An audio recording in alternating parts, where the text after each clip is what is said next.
In a small valley surrounded by mountains, there lived a farmer named Lencho. His house, perched on the crest of a low hill, overlooked the fields of corn and beans he had planted with great care. Lencho was a man of simple means but great faith. His entire life revolved around the rhythm of the seasons, the toil of the soil, and his unwavering belief in God's provision. The rainy season had arrived, and Lencho's crops were flourishing. The green stalks of corn swayed gently in the breeze, and the bean plants were heavy with pods. As he gazed over his fields one morning, Lencho smiled with satisfaction. If only it rains a little more, everything will be perfect, he thought. The earth was thirsty, and Lencho prayed silently for rain.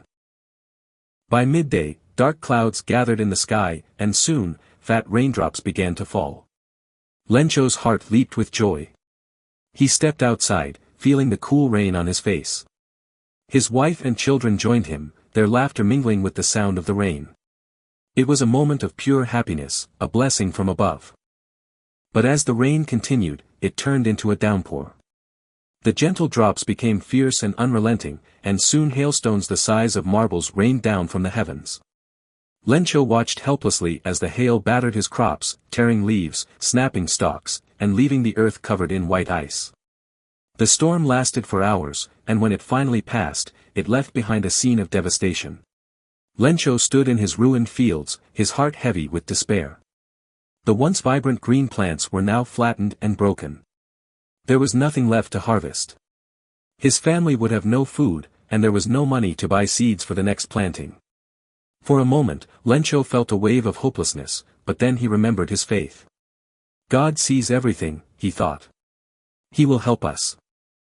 That evening, after the children had gone to bed, Lencho sat at the wooden table in his kitchen and wrote a letter.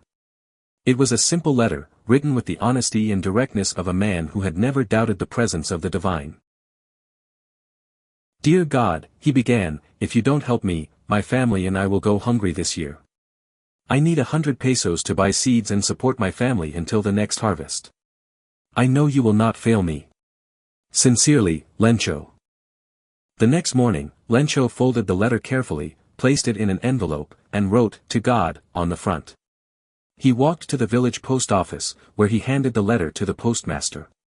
The postmaster, a stout man with a bushy mustache, was both amused and intrigued by the letter's address. To God, he said, chuckling. Well, I've seen many things in this job, but never a letter to the Almighty. Out of curiosity, the postmaster opened the letter and read it. As he did, his amusement turned to admiration. What faith this man has, he murmured. It's extraordinary. The postmaster felt a sudden urge to help Lencho. He shared the story with his colleagues, and together they decided to collect money to fulfill Lencho's request. The postmaster contributed a part of his salary, and his employees chipped in as well. They also approached a few townsfolk, explaining the situation. By the end of the day, they had gathered 70 pesos, less than the amount Lencho had asked for, but enough to make a difference. The postmaster placed the money in an envelope and wrote, from God, on it. The following morning, Lencho returned to the post office to check if there was a response to his letter. The postmaster handed him the envelope with a smile, watching as Lencho opened it. Lencho's face lit up as he counted the money. Tears of gratitude welled up in his eyes, but as he finished counting, his expression darkened. God could not have made a mistake, Lencho thought. This money is not complete. He was certain that some of the money had been stolen. Without a word, he took a pen and paper and began writing another letter. Dear God, he wrote, thank you for sending the money I requested. However, I received only 70 pesos. Please send me the remaining 30 pesos I need. Also, don't send it through the post office next time, as the employees here are thieves. Sincerely, Lencho. Lencho handed the letter to the postmaster, who read it after he left.